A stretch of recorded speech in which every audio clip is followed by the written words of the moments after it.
tetap jaga kualitas, jangan sampai menurunkan kualitas, karena masyarakat yang terdidik atau dalam masyarakat yang baik itu adalah nanti konsumen itu dia akan melihat kualitas. Ya, ada harga, ada kualitas, ada harga.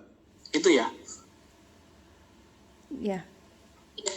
Terima kasih Pak Julian ya, pertanyaannya mudah-mudahan Pak Mekah kan sudah terjawab ya. Tapi ini ternyata bersambung juga Bu Lina, ini nyambung ke Bu Lina terkait usaha madu ya katanya. Kata Pak Mekah ini, apakah usaha madu juga punya peluang atau ruang Bu untuk dibantu dikembangkan juga di Lumbung Indonesia? Barangkali Bu katanya mohon bimbingan dan arahan katanya. Boleh, alhamdulillah. Ini sepertinya UMKM, kan saya baru pulang dari NTB, ini Nusa Tenggara Barat. Saya baru launching kemarin tanggal 20 November. Jadi saya semalam tadi baru landing dari NTB. Jadi alhamdulillah kayak sepertinya itu yang madu trigonanya sudah sempat saya beli ya. Dan memang saya coba itu memang bagus sekali, karena memang saya lihat peternak asli, karena rasanya pun, karena saya pecinta madu.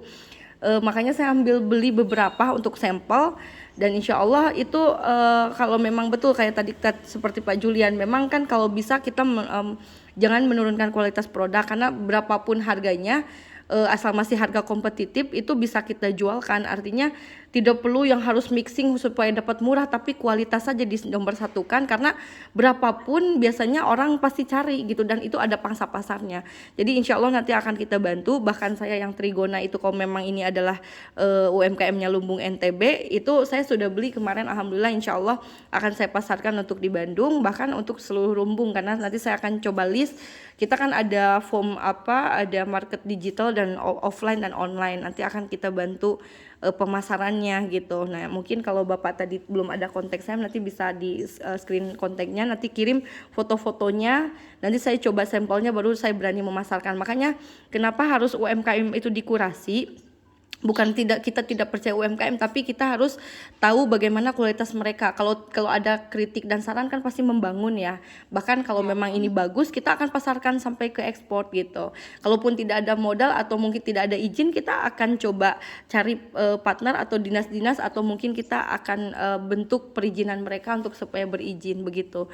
Jadi insya Allah akan banyak solusi lah jika memang kualitasnya itu bagus gitu, insya Allah. Baik ya, terima kasih Bu Lina ya. Dan terjawab dan masuk Lumbung NTB kalau belum bisa masuk grup Lumbung NTB, karena di sini saya sapa, di sini ada Lumbung Bukit Tinggi, Bang Romi sebagai insya Allah ketuanya, dan seluruh keluarga besar Lumbung Bukit Tinggi yang insya Allah akan di launching. Di sini ada beberapa nih, ada PPI Dunia juga yang partner kita di Lumbung Jatim. Banyak sekali Adinda dan abang-abangku nih, kakak-kakakku di sini semua yang dari Lumbung Indonesia, dari seluruh perwakilan wilayah hadir semua di sini. Terima kasih kehadirannya. Saya undang. Masya Allah. Ya terima kasih Bu ya sudah membantu juga ya menyebarkan ini ya. Insya Allah bermanfaat ya. Ya insya Allah kebaikan. Ini ilmu kan. Ya insya Allah. Jadi insya Allah ya ada rekan-rekan ya, teman-teman juga ya dari Ibu Lina ya. Baik, ini sepertinya sudah ada penanya lagi Ibu ya. Ini kembali lagi ke yang menanyakan langsung ya. Silakan Bapak Rijan, kami persilakan. Oke, silakan Pak. Oh belum Pak. Oh mute. Ke mute. Nah, silakan bangga Bapak. Ya. Assalamualaikum warahmatullahi wabarakatuh. Waalaikumsalam warahmatullahi wabarakatuh. Ada 2 pertanyaan bagi saya. Ibu Lin tahu saya juga yang Lumbung Garut. Pak Rijal. Gini, ya UMKM untuk akses permodalan, tentunya saya sangat terkendala itu untuk pergerakan di wilayah desa saya. Keduanya saya tertarik sama Bu Lin yang tadi tentang budidaya maggot. Insya Allah saya akan gitu. Itu aja. Alhamdulillah. Terima kasih Pak Rizan. Saya langsung aja ini Bu MC. Silakan. Jadi Pak Rizan ini subhanallah kita akan ada grup ya Lumbung Garut. Memang belum di launching, tapi insya Allah kita akan launching segera juga, karena Ibu Bupati Garut udah pengen segera launching katanya. Nah insya Allah nanti Pak Rizan yang seperti saya bilang, bahwa memang kita kalau membentuk men-sharekan untuk permodalan itu kita harus sudah ada PO-nya dulu. Kalau kita sudah ada PO pemesanan, itu segalanya tuh bisa dibicarakan oleh koperasi, makanya masuk anggota koperasi. Kalau komunitasnya sendiri kita gratis ya, tapi kalau sudah masuk koperasi ini kan ada profesional bisnis, di mana kita ada transaksi jual beli. Makanya di sini kita bangun koperasi. Jadi ada yayasan, ada koperasi. Nah supaya keseimbangan keseimbangan sosial dan bisnis gitu. Bagaimana kita bisa bersosial kalau kita tidak berbisnis, artinya seperti itu. Kita harus membangun ekonomi anggota juga, karena bagaimana supaya komunitas ini terbangun. Karena kalau tidak seimbang nanti akan mohon maaf akan ada masanya. Tapi kalau kita ada di sini komunitas ini kita bisa bentuk dari mulai hal sederhana sampai juga bisa membentuk dan membangun di setiap wilayah, apalagi setiap wilayah perwakilan itu Lumu Indonesia itu bisa hidup mandiri, itu kebanggaan bagi kami. Artinya kita komunitas yang berhasil, artinya begitu. Makanya kita untuk edukasi kita gratis, Pak Rijan, kita akan berikan edukasi gratis di sana supaya Pak Rijan itu di sana bisa bisnis budidaya sampah, di mana gak ada sampah yang tidak jadi uang. Artinya semua Banjarwangi. ya betul. Jadi nanti di Garut kan di kabupatennya itu ya, di dekat Ranca Buaya di mana ya kemarin kata Pak Rizal. Banjarwangi. Insya Allah nanti saya akan ada waktu ke sana karena kebetulan saya sibuk di provinsi. Nanti saya coba nanti pas ke Garut pulang kampung saya akan ke tempatnya Bapak untuk saya bawa ahlinya nih Om Erwin, Ketua Lumbung Bekasinya, untuk saya ajak ke sana supaya bisa langsung edukasi. Nih Pak, sampahnya dari sini, awalnya dari sini gitu. Dan saya rasa itu tidak ada perlu modal besar, bahkan mungkin tidak ada modal sama sekali. Nanti kita akan coba bentuk seperti itu supaya Bapak juga bisa menduplikasi usaha di sana gitu, insya Allah. Dan saya potong juga, kalau masuk ke anggota koperasi itu kemana Bu Lin? Ke Koperasi Lumu Indonesia bisa, nanti saya share di grup. Masuk. Contohnya gimana, harus menyiapkan apa dulu? Bu Lina Pak? Iya ada, nanti atau ada bisa bantu ini ya, ada WA-nya ada nanti kan Bapak ada WA-nya, ada form online sama itu. Jadi kita memang ada dua Bu MC, jadi Bu Rida. Jadi memang kita ada yayasan, ada koperasi. Jadi kalau yayasan kan pastinya gratis, komunitas gratis. Cuman kan kalau udah masuk koperasi kita jual beli, kita memang ada semacam keanggotaan, dan memang semua koperasi pasti begitu kan ya. Nah itu mungkin nanti bisa saya share ya gitu. Iya, saya jadi begini Bu Lin, gitu, di kampung saya nggak ada yang menggerakkan gitu. Ini soalnya kan ini harusnya dari aparat desa gitu, termasuknya aparat untuk menggerakkan perekonomian masyarakat gitu ya. Cuman saya aparatnya Bapak pokok masyarakat biasa yang ya nggak apa-apa Pak. Nah justru anak-anak takutnya lama ya Bu ya, Bu Lina ya. Justru kan fungsinya kita itu jadi mengisi, mensupport, melengkapi. Kan kita tidak boleh menyalahkan siapapun karena memang ya harus bergerak aja gitu. Makanya Bapak pun bisa jadi penggerak, nggak usah mengandalkan siapapun, bergerak sendiri. Insya Allah. Insya Allah. Itu saya kira ya Pak Rijan sudah terjawab mudah-mudahan ya Pak ya. Iya. Ya, alhamdulillah. Terima kasih Pak Rijan atas pertanyaannya ya. Oke, kembali lagi.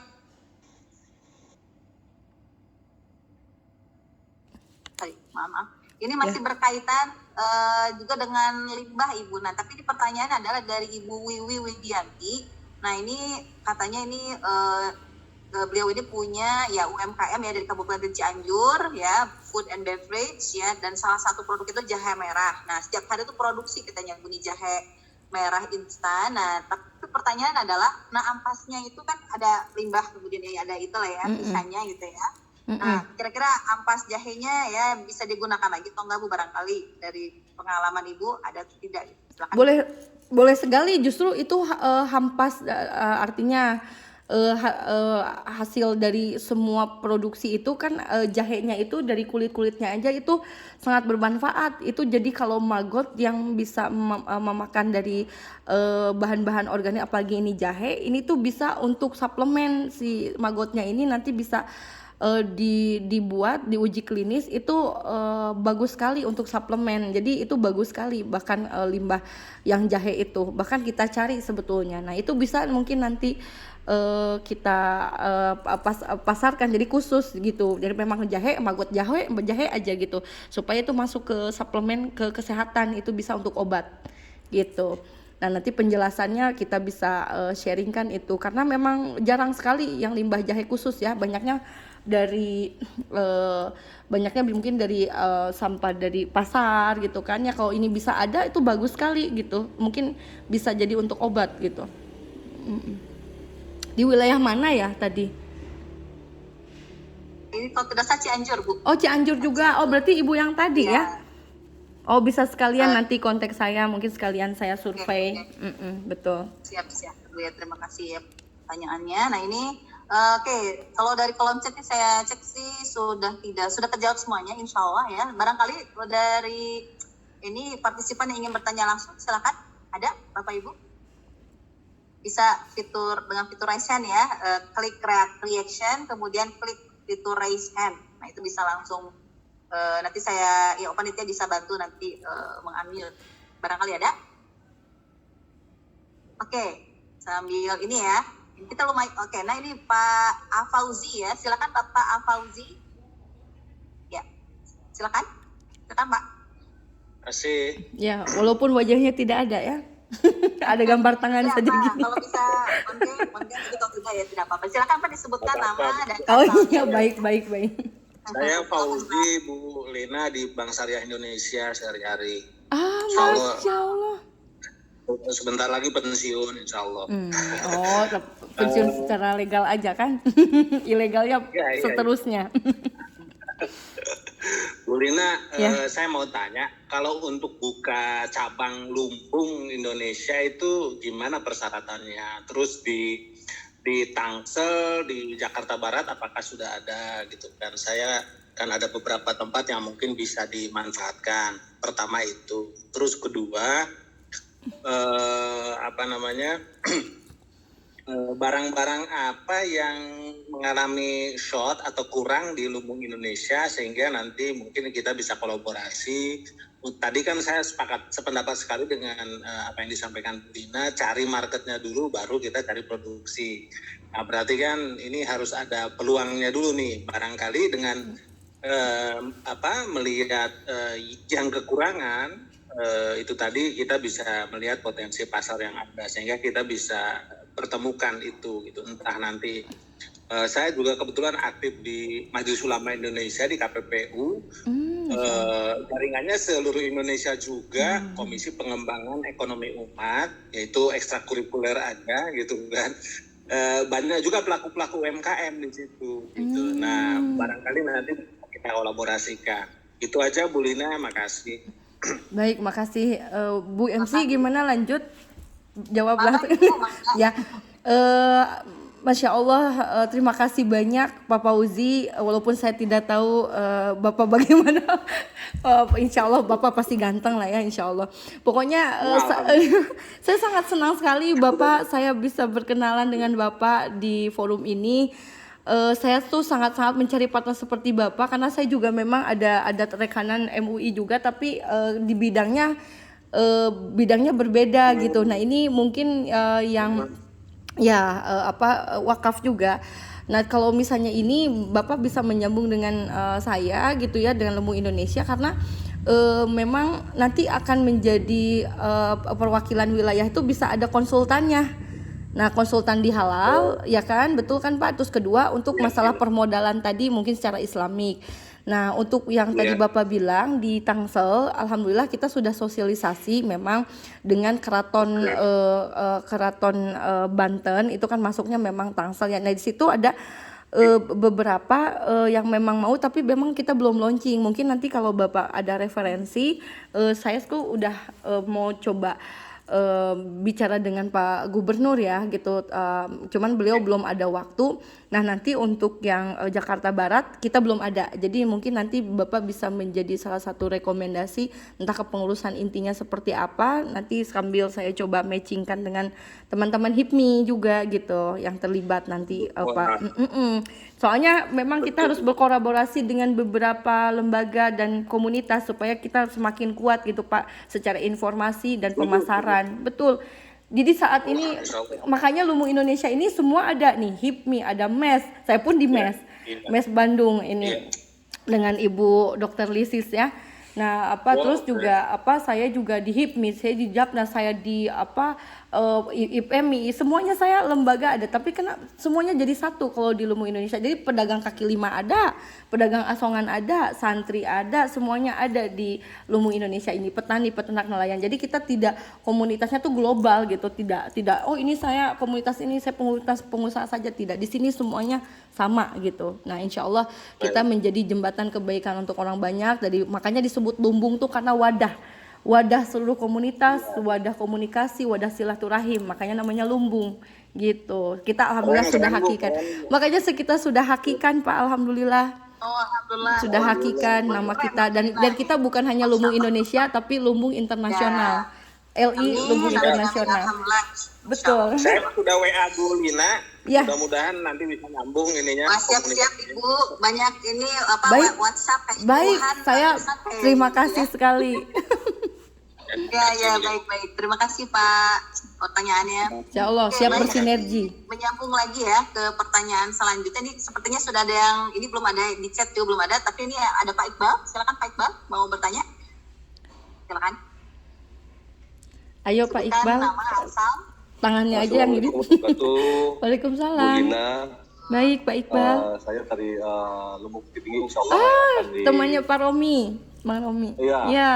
Insya Allah yang akan dimandatkan oleh Lumbung Indonesia ke Bukit Tinggi. Pertanyaan saya gini Pak Bu Lina. Ya. Kebetulan di Bukit Tinggi itu dengan kabupaten itu jaraknya nggak sampai 1 meter batas kotanya. Nah seperti itu, letak geografisnya seperti itu ya. Jadi seandainya Lumbung Agam belum dibentuk, apakah kita di Bukit Tinggi bisa meraup UMKM yang ada di Agam? Nah, sedangkan kita dalam konteksnya Bukit Tinggi. Itu pertanyaan saya pertama. Yang kedua, masalah ada beberapa mungkin unsur politis di dalam lumbung ini yang kita antisipasi jangan sampai kita dimanfaatkan gitu Pak Bu Lina. Betul. Jadi apa formulanya agar UMKM kita terselamatkan di wilayah Bukit Tinggi dan Agam? Karena Bukit Tinggi letak geografisnya kecil, kota kecil ya cuma 30 km kali 20 km persegi. Sedangkan Agam itu 5 kali sebesar itu. Dan UMKM itu kita katakan subur di Agam. Apakah kita bisa mengayomi UMKM yang ada di Kabupaten Agam? Itu ya Ibu, terima kasih. Assalamualaikum warahmatullahi wabarakatuh. Waalaikumsalam warahmatullahi wabarakatuh. Makasih Pak Iqbal, Bang Iqbal. Subhanallah, kita rasanya kemarin Zoom meeting ikut kah? Kayaknya ada kan ya? Oh ya gak ikut. Oh ya. Jadi alhamdulillah kemarin kan saya sempat diskusi dengan Bang Romi terkait ini karena insya Allah akan Lumbung Sumbar akan segera dibentuk, Lumbung Sumatera Barat. Karena saya sudah bertemu dengan Pak Gubernur untuk sosialisasi tentang lumbung Indonesia yang ada di Sumatera Barat. Karena memang salah satu favorit ekspor itu adalah dari Sumbar, yaitu rendang dan makanan-makanan lainnya yang mereka menjadi favorit untuk ekspor. Nah, kenapa kemarin itu saya mau membentuk setiap wilayah? Kok bisa kan ada Lumbung Padang, Lumbung Bukit Tinggi, Lumbung Agam. Saya baru tahu memang Bukit Tinggi dengan Agam tuh beda ya. Jadi kota-kota kabupaten tersendiri ya. Jadi jadi kota namanya tuh kota Agam, Bukit Tinggi begitu ya.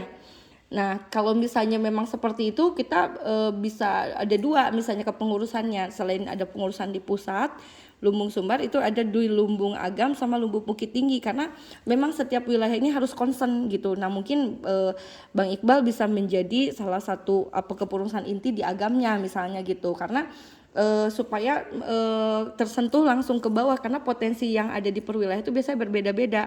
Nah, kemarin kalau saya kan sering ke Bukit Tinggi beberapa tahun yang lalu kan sebelum Covid itu memang banyak sekali entah dari mulai passion sama tenunnya juga bagus, bahkan itu sudah ekspor juga setahu saya gitu. Jadi ini memang bagus sekali buat pemberdayaan masyarakat di sana gitu. Jadi mungkin nanti kita akan coba range waktu untuk khusus membahas tentang Sumatera Barat gitu. Insya Allah nanti kita akan buat Zoom meeting memang dalam waktu dekat gitu untuk bentuk persiapan launching Insya Allah. Begitu Bang Iqbal. Bagaimana Pak Iqbal? Sudah ada terjawab? Pertanyaan lagi? Oke, oh ya. Ke-mute. Sudah ya Pak ya? Sudah Pak? Sudah ya? Sudah Bu. Udah. Oh, ya, Baik, terima kasih. Ya. Alhamdulillah sudah terjawab. Dan Ibu ini, oke, terima kasih Pak Iqbal. Sebenarnya masih ada pertanyaan Ibu, tapi ini mungkin pertanyaannya mungkin khusus untuk ini ya. Mungkin untuk Ibu Lina terlebih dahulu gitu. Yang pertama, nah ini apa pesan Ibu ya, pesan Ibu Lina, oke mohon maaf.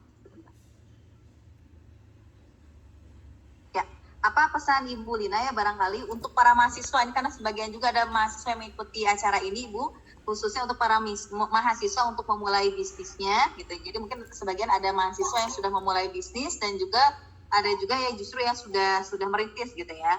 Yeah. Nah, terus yang selain itu yang pertama ya, dan yang kedua adalah ya mengenai apa sih Bu? Mungkin modal-modal non uang gitu Bu. Modal-modal non uang istilahnya yang harus dimiliki oleh pebisnis gitu. Pebisnis pemula atau menengah atau mungkin yang udah hebat sekalipun ya. Kan karena modal bisnis itu tidak hanya melulu soal uang ya, tapi ada modal-modal yang lain. Silakan Ibu. Ya, baik. Alhamdulillah Bu Rida. Jadi untuk yang pertanyaan tadi alhamdulillah terjawab, karena tadinya memang mau season penyampaian bahwa tentang memang UMKM atau para mahasiswa yang memang startup. Jadi memang saya sekarang alhamdulillah menjadi salah satu konsultannya juga untuk untuk di beberapa universitas terkait ya, salah satunya alhamdulillah insyaallah UPI ini salah satu keluarga besar saya. Jadi memang saya tuh membina para mahasiswa juga untuk bisa setelah kuliah setelah selesai kuliah ini mau apa gitu kan. Dan di sini saya bentuk yayasan Yos Foundation namanya. Itu tuh mahasiswa-mahasiswa semua, di mana mulai dari umur 15 tahun gitu ya sampai dengan ya lulusan mahasiswa yang banyaknya gitu. Nah, karena mereka tuh kadang tidak tahu bagaimana mereka setelah kuliah ini mau apa, mau kerja atau mau usaha, mau apa gitu, walaupun dengan potensi dan juga keilmuan yang dimiliki gitu kan. Karena kadang bahkan mungkin dari keilmuannya ini jadi berdagang hal yang tidak dipelajari di dalam kuliahnya gitu. Saya bilang begini, sebetulnya adik-adik, saya bilang kalau misalnya memang ada adik yang di sini juga memang punya jiwa ingin berjualan, itu sangat-sangat bagus. Karena gini, pertama kita harus mencintai dulu apa yang akan kita lakukan. Karena kalau tidak mencintai, tidak menyukai, misalnya berbenturan dengan hati karena keterpaksaan, itu tidak akan langgeng. Jadi memang satu dulu kita harus mencintai apa yang akan kita kerjakan. Contoh, saya mah sukanya bikin kuliner, saya mah sukanya menjahit, saya sukanya mungkin kalau untuk laki-laki reparasi apa. Mungkin di situ kita akan concern bagaimana kita mencari peluang untuk bisa mendapatkan ilmu dulu untuk di luar bisnis usaha atau di luar keilmuan yang kita ketahui. Kalau memang ingin mendalami salah satu usaha yang akan kita mulai. Pertama setelah mencintai, menyukai, itu kedua keseriusan. Keseriusannya apa? Itu mendalami mulai dari hal-hal efek yang akan terjadi. Contoh ya, sebelum kita berpikir yang bagus-bagusnya, penjualan terbagus, kita harus mencoba berpikir yang terjeleknya. Contoh kalau tidak laku, ini harus bagaimana. Nah, kalau pemasaran yang terus kita harus punya pangsa pasar. Artinya gini, kita apakah pangsa pasar kita teman kita, apa guru-guru kita, apa dosen-dosen kita, apa teman komunitas pengajian. Nah, karena kuncinya di dalam hal apapun, bisnis apapun, satu adalah silaturahim. Jadi kalau kita tidak berkomunitas, tidak bersilaturahim, kita hanya diam saja di rumah, tidak punya teman, kita jualan apapun tidak tersampaikan. Nah, sampai kapan kita mau sukses kalau kita juga tidak punya impian untuk bisa berpikir ke depan lebih maju. Karena kalau kita titip-titip barang di teman juga kan istilahnya ada batasnya. Nah, bagaimana kita harus mendalami itu sendiri gitu. Karena yang saya alami, kalau kita bergerak langsung, mendalami langsung, beda dengan kita titip jual ke orang lain. Nah, kalau kita sendiri mendalami itu bisa jadi besar gitu. Nah, di situ saya berpikir, karena saya praktisi dan penggerak, saya juga bukan berniat mengajarkan, karena sesuai dengan pengalaman saya gitu. Kalau segala sesuatu fokus didalami, terus kita pelajari sampai dengan pangsa pasar kita udah dapet, kita produksi apapun itu bisa terjual semua. Apalagi kita sudah punya silaturahim banyak dan berkomunitas dengan siapapun, istilahnya tidak membatasi pertemanan, artinya seperti itu. Mau dengan orang yang lintas agama pun tidak masalah, bahkan mungkin punya kemampuan untuk daya beli gitu. Disitulah kita harus punya perpikiran luas, karena produk apapun kalau tidak ada pemasarannya, termasuk perusahaan besar pun tidak ada marketingnya, tidak bisa menjualnya, itu akan tidak ada nothing lah istilahnya, seperti itu. Nah, mungkin dari situ baru tahu bahwa nanti akan ada season-season dinamika di mana kita berusaha. Tapi kalau karena cinta, insya Allah hal apapun kerugian misalnya ya yang kita minimize itu akan kembali bangkit lagi karena kita mencintai pekerjaan itu gitu. gitu. Nah mungkin itu filosofi sederhana saya yang mungkin saya bisa sharingkan begitu. Ibu Rida dengan adik-adik lain dan semua teman-teman, insya Allah masih belajar sih sebetulnya. Luar biasa. Begitu. Ini justru kan langsung belajar nanya ke ibu langsung ini karena yang nyelam di dalam. Iya, alhamdulillah. Oke, jadi sebenarnya banyak ya Bi, jadi modalnya selain yang sudah dipelajari di bangku kuliah gitu ya, dan terus mungkin kita juga bisa terus ya menambah silaturahim juga penting sekali Bu penting. Ya. Menambah silaturahim. Dan Ibu saya mau nanya lagi Bu, kayaknya ini saya penasaran Bu, mentalitas harus seperti apa Bu? Kayaknya kan Ibu Linda nih Masya Allah ya pejuang banget gitu ya. Nah ini mentalitas seperti apa sih yang harusnya tuh dimiliki oleh pebisnis, karena kan nggak semuanya itu ya punya, supaya muncul gitu Bu ya, jiwa pebisnisnya itu ya seperti apa gitu. Nah itu yang ingin gali tadi itu. Boleh, alhamdulillah. Jadi memang seperti tadi saya sejarah cerita tentang keislaman saya belajar Muslim dan saya memilih Islam sebagai jalan hidup saya gitu. Jadi saya berpikir kalau kita yakin terhadap sesuatu, mengimani, artinya yakin terhadap sesuatu, kita pasti kita punya insting, feeling itu pasti akan menggerakkan seluruh tubuh, pikiran dan bahkan organ tubuh kita. Artinya kalau kita yakin terhadap sesuatu, bismillah jalanin saja. Karena tawakal tadi yang seperti saya jelaskan pada saat saya mendapatkan alhamdulillah hidayah menjadi seorang muslim, itu bertawakal itu maknanya besar sekali. Karena saya tuh waktu sebelumnya saya cari di Injil, saya di mana bertawakal tuh apa gitu dalam mimpi itu. Ternyata ada di dalam Al-Qur'an, bertawakal itu adalah berserah diri. Itu sangat penting. Berserah diri itu dengan usaha yang maksimal ya, bukan berarti kita berserah diri diam saja, tapi karena kalau yakin terhadap sesuatu, tawakal, bismillah. Jadi semuanya pasti akan ada jalannya. Karena kalau kita tidak yakin terhadap sesuatu, kita tidak bertawakal, kita akan down dan kita juga akan menghadapi sesuatu tuh tidak dengan keyakinan. Tapi kalau kita setengah-setengah pun itu tidak bisa menjalani sesuatu. Makanya satu kuncinya adalah yakin. Yakin, mengimani dan tawakal. Itu tadi. Jadi kalau dengan yakin, imani, tawakal, insya Allah itu akan bergerak, kita usaha. Itu akan kita punya jiwa yang saya ingin usaha ini, saya akan menjadi berjuang aja gitu, maunya sampai dengan maksimal gitu. Pada intinya kekecewaan pun akan berkurang jika kita sudah yakin dan berusaha, itu aja. Gitu mungkin singkatnya. Ya baik, terima kasih Bu Lina atas jawabannya. Dan ternyata ini di akhir-akhir ya, ternyata ada lagi di pertanyaan ini langsung raise hand kelihatannya Bu. Ini Pak Sugi ya, silakan Pak Sugi disampaikan pertanyaannya.